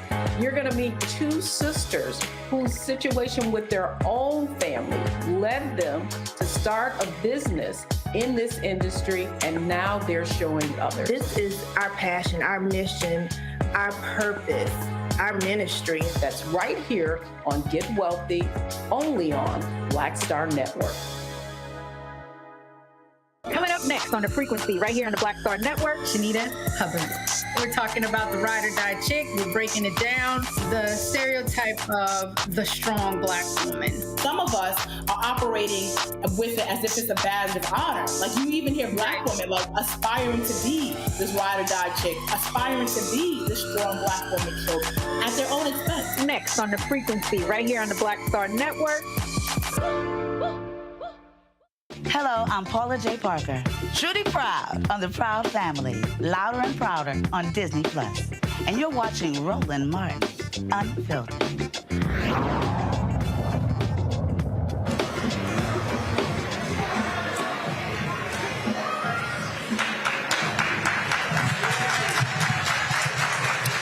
All right, folks, welcome back to the Bomb Church here in Suffolk, Virginia. Glad for you to be with us. All right, so we're going to take some questions. So here's how we're going to do this whole thing right now. So I want people just to understand. So here's the deal. I'm going to have the three candidates come on up here. So y'all just stand right here. Three candidates come on up. And so if you got a question, I don't want a long line. So I'm going to take three people at a time. And so I'm going to step down right here because I don't want anybody to trip in when you're trying to get sued. So I want you to come on up. I'm going to come down the bottom step. Get to ask your question. Now, I have rules. Okay, my rules are real clear. I don't need you holding the microphone. Okay, I don't need you touching the microphone. I don't need no help holding the microphone. So keep your hands to your side, okay? I want you to ask a question. I don't want no sermonette. I don't want no speech. And you ain't running. So we are not trying to hear from you all doggone day. And so that's how we're going to do this thing. And so let's go ahead and get started. And if you go long, trust me, I will cut you off because that ain't a problem. All right, so who wants to ask a question? Here we go. All right, step on up. Come on up. Come on. Give us your name, where you from. Nakia Miller. I'm from Hampton, but I have Houston roots. Okay. All right, then. What's your question? Will the three of you support the abolishment of qualified immunity, and will you set the expectation that your colleagues do the same? All right, cool. All right, so who wants to answer that question? Thoughts on qualified immunity when it comes to criminal justice reform? Who wants to answer that? Yeah, there you go. Y'all grab the mic. Don't be scared. There we go. Well, first, thank you for that question. And yes, that is something we have to tackle for qualified immunity to make sure that we can hold everyone accountable when it comes to protecting our communities. A lot of times we've seen, in Virginia Beach and different cities that sadly people have lost their lives by the hand of police. And we need to make sure that we can hold everyone accountable to make sure that we can ensure everyone's safety. Thank you again, as Delegate Clark has said, for that question. We have done extensive research on that issue. That was a big issue pre-COVID, and we, believe it or not, we're going to make sure that there is accountability when it comes to police officers and their performance, just like the medical professions, just like military and everyone else has to be accountable. We're going to make sure that our police force, our emergency responders, there is accountability. I agree with that, and I just want to say that we just need to make sure that everyone is treated fairly. So whatever consequences is for one, the consequences for the other person too. So everyone, like you said, everyone will be held accountable the same way. There's no special. I don't care who you are. If you did this and you got these particular consequences, and another person, persuasion, did the same thing, everybody will be equal. Darius, you mentioned the Virginia Beach shooting, and we were at the church yesterday where one of the victims actually attended. And so I'm curious, the three of you, do you support the state? The family's been requesting some $40 million, those families. So do you support the funding going to those families who lost their lives in the Virginia Beach shooting? Yes. No amount of money can bring back someone's life, and it's a tragedy that, like the loss of life has continued to happen, and the accountability hasn't been there. I actually met with that family several times. I done spoke at different speeches at Norfolk State around bringing awareness to this issue, and I believe they should definitely be compensated. But again, there's no figure you can put on loss of life. All right. Question. Come on. I'm Christopher Weston from East Suffolk Garden, right here in Suffolk. My question is, those people that were purged from the voting ranks, will they ever be restored, or can they in time to vote? And is there anything you can do to get the young people, hold a town house or something to get the young people involved in voting? So you can tackle the first one. Go ahead. Thank you for that question. Absolutely, it's just a shame. That's a crime in itself to have them not be able to vote, and we need to do something. And if we have the majority of the Democrats in the House and in the Senate, we'll make sure that we can do things just like they did it before. We can do it again and give their rights back. And what we need to do, and what we've been doing, I know all three of us, educating our youth is so important. They don't even know why they should vote, what they should vote for. So it is our responsibility to have those town halls and just have something for them. If it's a dance or whatever, we have to attract them there first. We have to get them there. So we can't just say we're just going to bring you there and talk to you. We have to make it attractive to them, get them there, and then teach them. I agree with her 100%. One of the things we've done with our youth is we allow them to come to our office and volunteer and be involved in the process. But we need to go beyond that, and we need to open up our communities and allow them to be involved in our civic leagues, more engaged in our churches, and help them to find their space so they'll feel comfortable, and they'll bring more youth into our activities and in our programs. Awesome. And to piggyback off of what they said, one, we got to meet the youth where they are. We have to educate them and let them know what's on the line. You know, so many times we don't know how legislation works and the moving pieces of it. And, you know, this year we was able to bring hundreds of high schoolers to the General Assembly so they can see firsthand what we do and ask questions and be involved. And that's what we have to continue to do.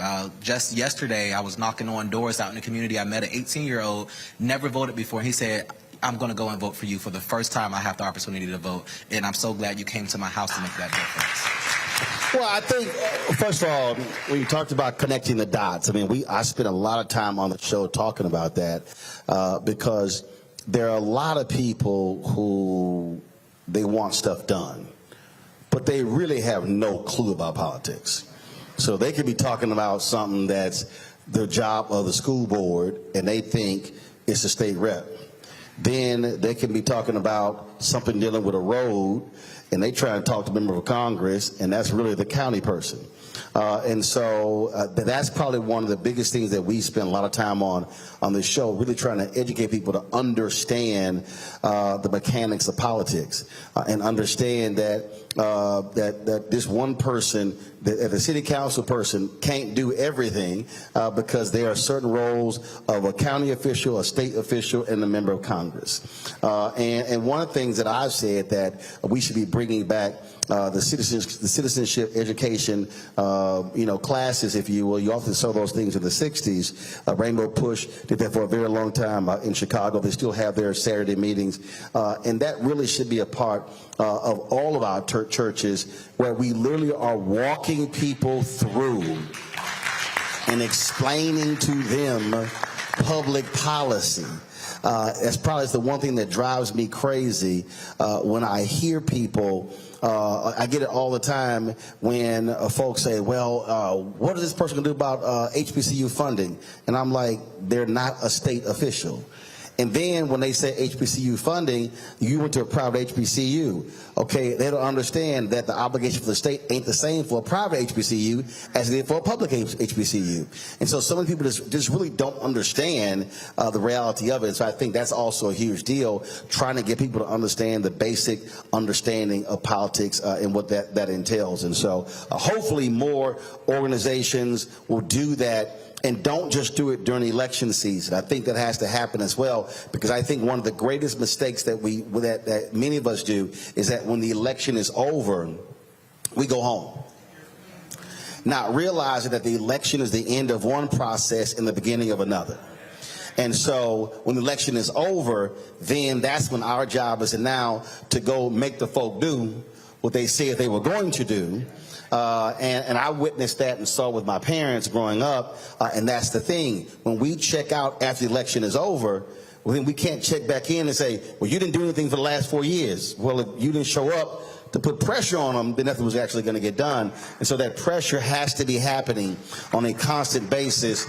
And yes, people have jobs and they have families, but I can guarantee you there are other communities that are putting that pressure on. And then we're wondering, well, why did they get certain stuff? Because they were showing up to the council meeting, the state meetings, the school board meeting, the county meetings, and so we have to do that as well. So, a question? Hi, my name is Ebony Wright, and I'm a resident of Suffolk. I'm a Navy veteran, and my husband is a retired Navy chief. I understand that the legislature passed a bill recently to reduce taxes on military pensions. I also understand that a lot of the revenue that comes into the state, a good portion of that is revenue from pensions. If you are in a position when you go back, is there a way that you can reduce it to where we can be like states like Florida and Texas, that we don't have to pay state taxes on our pensions? And if you can't get to 100%, are there other ways that you can provide benefits for those who have served? Thank you for the question. One of the things, the first step when that piece of legislation came before us, the governor killed it. And then the governor took it for himself and resubmitted it, repackaged it as if it was his. But because Democrats understood the importance of it and how it impacted our veterans, we massaged it and made sure that it was passed. Not only did we do that, but as I mentioned earlier, I introduced legislation and co-sponsored legislation to make sure that Virginia looks at other states to see what they're doing and what we can grab from them or learn from them to improve the programs that we offer here for our veterans. Not only did we do that, but we did a number of things for our veterans, but one of the things that really stands out in addition to your income was a lot of time veteran spouses come to this area and they're looking for employment. If they're in the education arena, we minimize the requirement, the standard, so that they can get into the school system. They wouldn't have to go through all those tests and everything and get into the school system and start teaching earlier.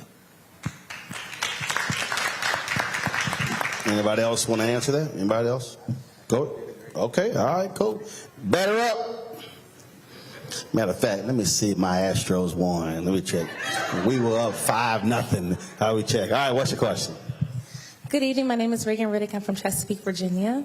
My question is, what is the most vital aspect that you all will do as soon as you're elected when it comes to critical race theory to make sure that it's not taken away? I have gone to both private and public school, and both institutions made it sure that it was important for me to learn about myself and my history.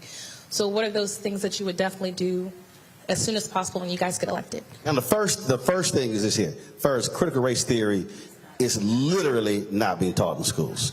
It is a legal theory that's being taught in law schools. So it's not even being taught in undergraduate schools. We're taught in law school. So understand what the right did, and I will say the white right.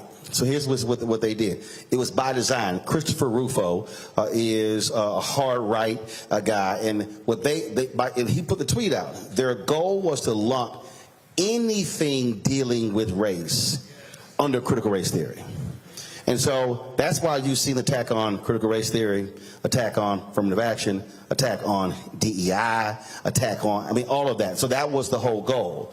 And so by doing that, understanding how a lot of those folks on the right are not smart, so what they did is, critical race theory. So if you mention race, CRT. You have people who were showing up at Virginia school board meetings yelling critical race theory, and superintendents were saying, we don't teach critical race theory. Now, here's the crazy thing. I've run 3 black newspapers.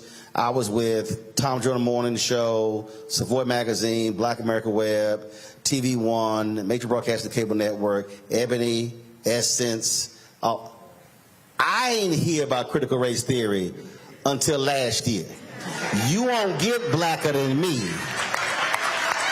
So I worked at all of these black media outlets and had never heard of critical race theory until these folks start losing their mind.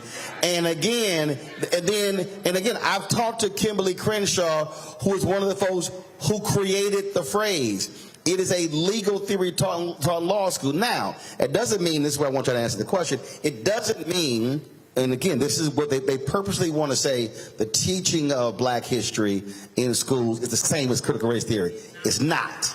It's not. But that's really what the target is. And so I think you answered it when I asked you that question as well.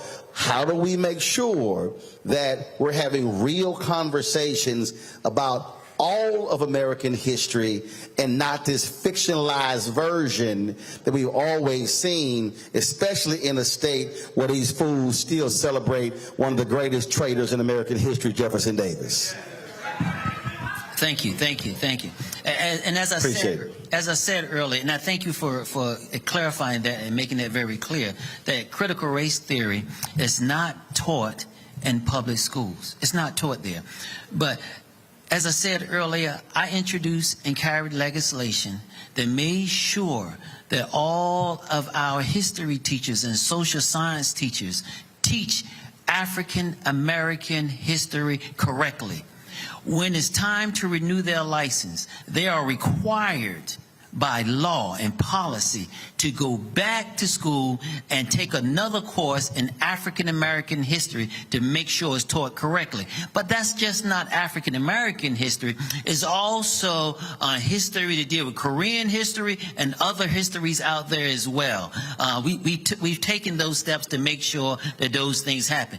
But another issue that we have that is hindering that is making sure that school systems are functional, making sure that teachers have proper funding. You wouldn't believe it, but in Southwest Virginia, down in Brunswick County and Emporia, they have educators coming in for Europe that teach schools because they can't find qualified teachers that are willing to take the pay that's being paid down there. So the key is making sure that we are funding education properly and to making sure that the structures are holding up. So thank you for the question. And the thing here, like Karen and Darius, you can answer this here. I mean, again, you have and I have no problem saying, you have a lot of white folks, white conservatives in this state who want to deny the reality of race in Virginia, who want to deny what took place, not just all through slavery, not just during Reconstruction, but the 92 years after Jim Crow. You cannot ignore that reality, and you have folks who are still living, who are active participants in the Black freedom movement, in the Civil Rights movement, battling against Jim Crow, and they don't want folks today to even know about that. When you see them want to toss out books by authors that are dealing with history. And even when you have, again, this total whitewash of even Dr. King, because they don't want people to truly know all of him, only, again, this is what I call the civil rights mascot sort of view that folks have. That is a huge part that we still have to deal with, because if all Virginians don't know about all of the state's history, then they're going to be walking around utterly clueless. No, go ahead. Well, I just wanted to piggyback off of what Delegate Jenkins said, is that first we have to understand elections have consequences. And right now we're dealing with the consequence of the last election. The first thing that this administration did was to gut DEI. They said that we cannot guarantee equity here in Virginia. So they said we're going to rename it and say opportunities. And when they put out these different book bannings, when they said that they were not going to teach critical race theory that's not being taught, even when you look at Isle of Wight County, their school board passed a piece of legislation that they won't teach systemic racism. It is no way that you can properly teach and educate our students without learning about the good, the bad, and the ugly. That's what made America. So when we talk about Jim Crow, when we talk about redlining, when we talk about the war on drugs, when we talk about all of these things that have impacted our communities, and now you're saying that you're going to act like they don't exist, so that way we can't, when we say systemic racism is still here and they keep denying it, we know what our ancestors went through. When my grandmother had conversations with me to tell me that when she walked down the street that she had to keep her head down, she couldn't look across the street or she can go to jail, she had to use different water fountains. This is history. That is American history. That's the ugly part of it. And like Delegate Jenkins said, if we don't know our history, we are going to be bound to repeat it. And that's what they want. They want to rewind the hands of time. They want to send us back to when they thought America was great. And for us, it hasn't been great yet. And we're still trying to build that picture of the American dream. Karen? Yes. I just want to, everything that both have said is true and is vital. But I just want to say, they want to erase our history. Is it because you're embarrassed by it or what happened? So what I propose is don't erase the history, but show how we have improved, how they have improved since that part of our lives. But it's so many here, right here, City of Suffolk, wherever, that's still in that same bucket. And I always say I'm trying to serve the human part of a person. I don't care whether you're black or white, red, green, whatever. It doesn't matter. I'm trying to serve the human part of the person. And if you get that in your head, that our blood is red just like your blood. You know, we hurt just like you hurt. And words hurt. You know, we said, you know, sticks and stones may break our bones, but words will never. That is a lie. Words do hurt. And yeah, so such as black man invented the procedure that helped save folks' lives when it came to that same red blood. There you I'm go. sorry, we can't teach that. I'm bad. I'm sorry. But, you know, that we just need to continue to show ourselves friendly. I have people, I work in Alawite, so I know what you're talking about. And so, you know, I have been to houses where people say, you know, you're the first black we've ever let in our house. And, you know, and I'm like, oh, okay. And they was like, but I'm there, I show them who I am. I'm a human person. They're a human person. And there we're okay. So it's just, don't be afraid. You know, we're good people, and we come from good stock. Most of everything that we use, we invented it. So, you know, so, you know. Not all of them good, though. So that's, I ain't trying to go to some folk house who can't season chicken. All right. And no raisins in the potato salad. All right. Got to go to a break. We come back. We're going to take more of your questions, folks. We're here at the Baum Church in Suffolk, Virginia, focusing on this election that's coming up. Actually, the election is actually happening right now. Early voting is taking place. Election day is November 7th. So more questions here on Roland Martin Unfiltered on the Black Star Network.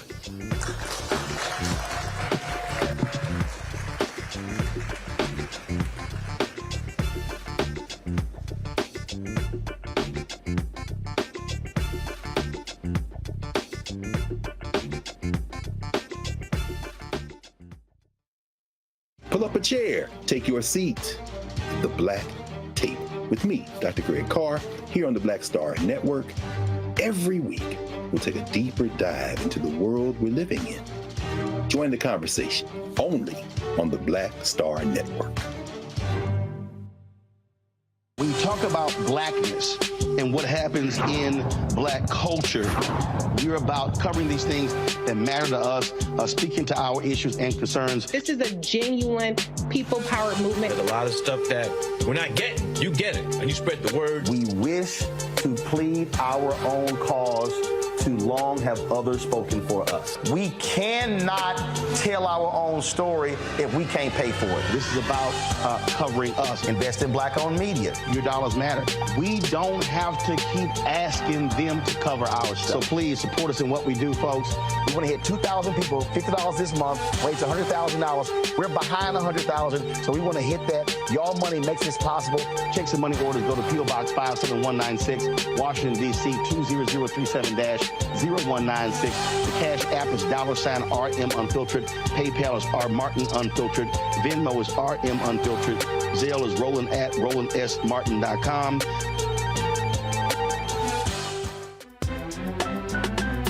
I'm Faraji Muhammad, live from LA.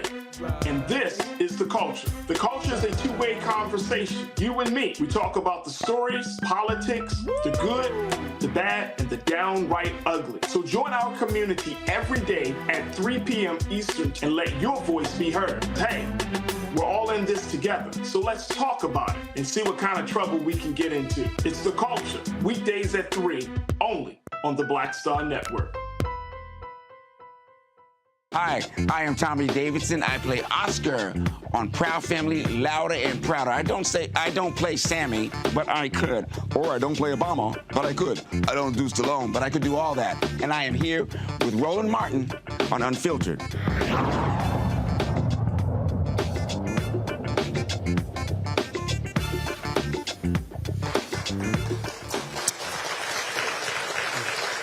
All right, folks, welcome back. Our final segment here at the Baum Church. We appreciate our host having this event here, partnering with the Virginia House Democrats as well as the Virginia Legislative Black Caucus. We've got 3 of the candidates here. So any other questions? We got about 5 minutes, actually about 4 minutes for questions. Come on up. So we'll take, come on down here.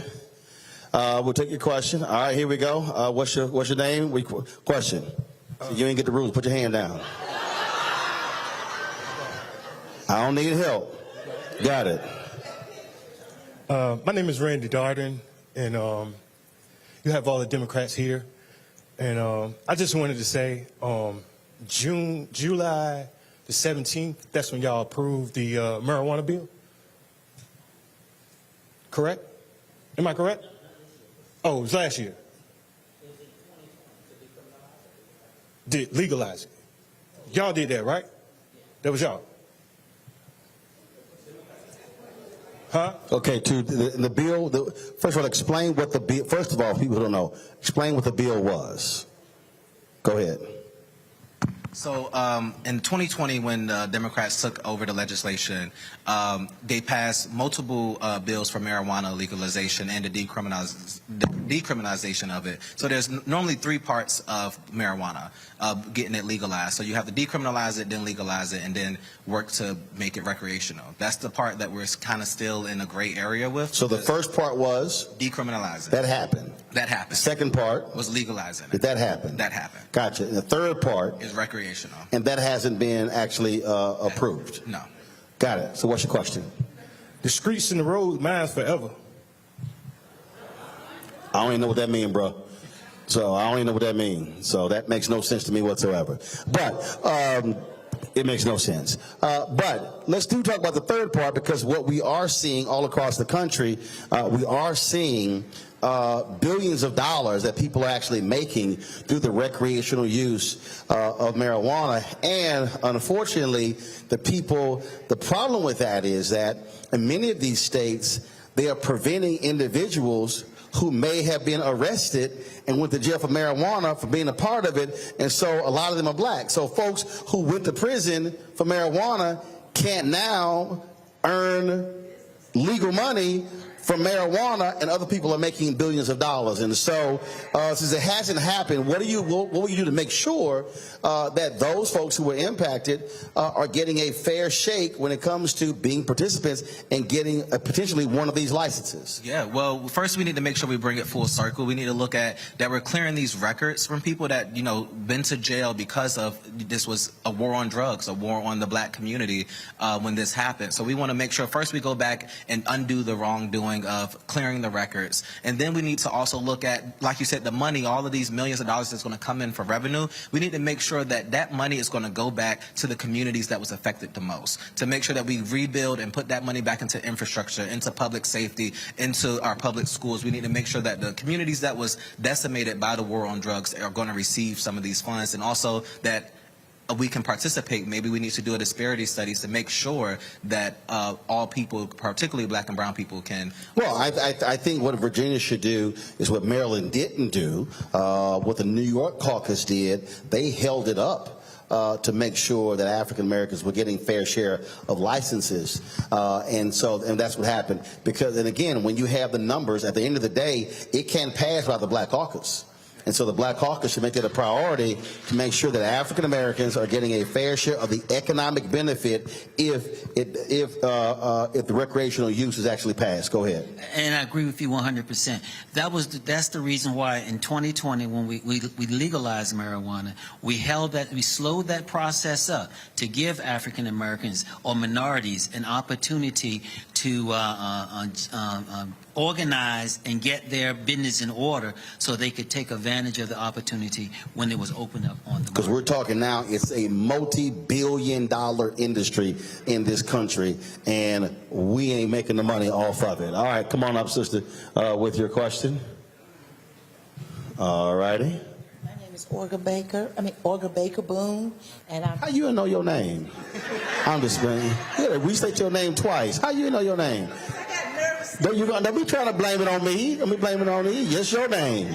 Okay, go ahead. The question that I have is, when they rezone, how do people know which precinct to go to? Because last year, when it was time to vote, my mother and I always take my mother, we go and vote early.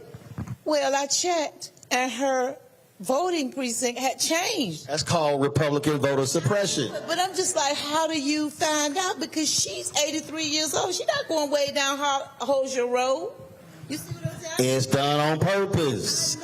All right, so you know, who does. Well, first of all, and also where the locations are. All right, go right ahead with the answer. This is our last answer. Right. After the rezoning, redistricting, the state, the electoral boards, they're required to send out notices informing persons where the new voting polls are.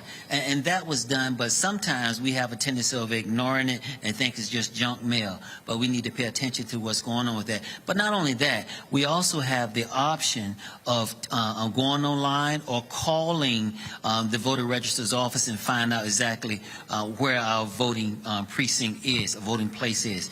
Now, one of the things that hinders us in Suffolk, Lake Kennedy and East Suffolk Garden, their voting precinct was less than a quarter of a mile from their house.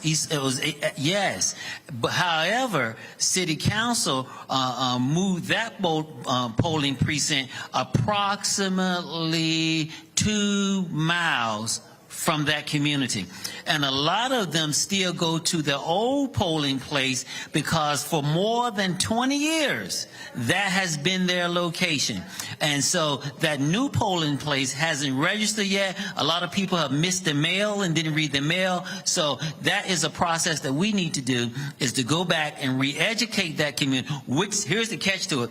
Which side of the street goes to here, and on the other side of the street, or my neighbor goes somewhere else. Now, that's not good stuff, but that's what's happening inside of the black community. But let me say it again. The person who wins the gubernatorial race controls those state boards. And so, again, we can't complain about the bottom. We got to also realize the amount of power that exists in that top spot. And a lot of people just totally overlook that. Let me thank all of our candidates. Give a round of applause, please. Let me thank the Baum Church as well. I appreciate it. The Virginia House Democrats, the Virginia Legislative Black Caucus. Folks, we're going to be, Henry, I can't see the monitor here, so I don't know what's going on. Monday, we're going to be in Fredericksburg, Zion Church of Fredericksburg, 2222 Emancipation Highway, Fredericksburg, Virginia. We're going to be there for our next forum, again, 6 p.m. Eastern. So we look forward to being there. We got candidates there. We'll be taking questions from various people, so looking forward to having the conversation there as well. Cannot wait. And then we're going to be in Petersburg October 23rd, and we have not set the date for when we're going to be in Richmond. So let me thank all of you for being here. I appreciate it. Let me thank all of y'all as well for taking your time out to come to ask your questions, to listen to the candidates. Thank you so very much. Let me shout out all the alphas who are in the house. Glad to see the brothers. If you're not an alpha, that ain't my problem. All right. So, all right, hey, baby, I'm an alpha. Don't everybody? I told you, everybody. All right, see the Zetas. I got you. All right, but I ain't no Zeta, so I ain't no AKA. I ain't no Delta. Look, I shout out my group. You want to shout your group out? Get a show. All right. We got to go. Don't forget the election. And I know I ain't shouting out no Omegas. Y'all know that. That's the fly away symbol. That's all that means. Don't forget, the registration deadline is October 16th for you to vote. Please, please, we need you to vote in Virginia. We need that to happen. These are the critical dates. You see it on the screen there as well. We need your participation, folks. I'm telling y'all, believe me what I tell you. And I want everybody to vote. I want people of conscience voting as well. But I'm talking to black folks. Our numbers are what they are. African Americans make up some 20% of this state. But if you look at critical areas, if we are voting at 65, 70, 75, 80, 85% of our numbers, the elections will be blowouts. That's real. So everybody here, I don't care if you're Greek, non-Greek, I don't care what church you go to, what denomination, use your power of the groups that you know. Tell your friends. Don't let nobody come to your house to get no plate. If they come, y'all think I'm lying. Y'all should be checking at the door. Are you registered? And it's so simple now, you can go online and check their name. So if they lie, you can just say, no, you can't come in my house. You should not let anybody at your dinner table who is not voting. If you at work and your friends want to go to lunch, you should be checking voter registration at work. And if they are not registered, you say, I ain't eating lunch with you. Y'all think I'm lying? That's right. And so I don't care. Don't do no dates. Don't go out with nobody if they ain't registered. So that's how we got to do this thing. So please do that, folks. Hold folks accountable. Folks, I'll see y'all tomorrow from Washington, D.C. We'll have a great tribute to Uncle Red, one of the last 3 survivors of the Tulsa race massacre, who passed away yesterday at the age of 102. We'll honor him on tomorrow's show. Look forward to that. Folks, thanks a bunch. Don't forget to support us here at Roland Martin Unfiltered. One, your resources are critically important, so you're checking money order to P.O. Box 57196, Washington, D.C. 20037-0196. Cash App is $RM Unfiltered. PayPal are Martin Unfiltered. Venmo is RM Unfiltered. Zelle is Roland at RolandSMartin.com, Roland at RolandMartinUnfiltered.com.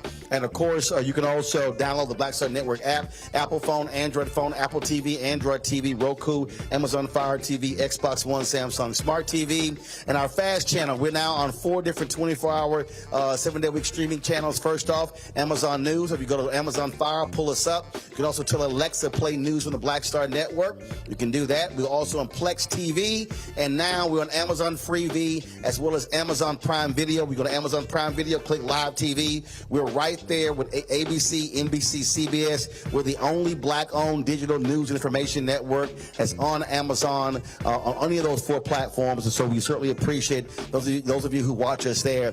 And so we're going to keep doing what we do. We're going to keep swinging and speaking truth to the issues that matter to our people, and that's what matters most. I'll see y'all tomorrow. Holla!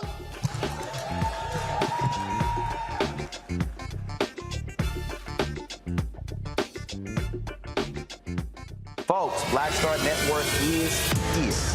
Hold no punches! I'm real revolutionary right now. Support this man, Black Media. He makes sure that our stories are told. Thank you for being the voice of Black America, Roland. Stay black. I love y'all. All momentum we have now, we have to keep this going. The video looks phenomenal. See, this difference between Black Star Network and black-owned media and something like CNN. You can't be black-owned media and be scared. It's time to be smart. Bring your eyeballs home. You dig?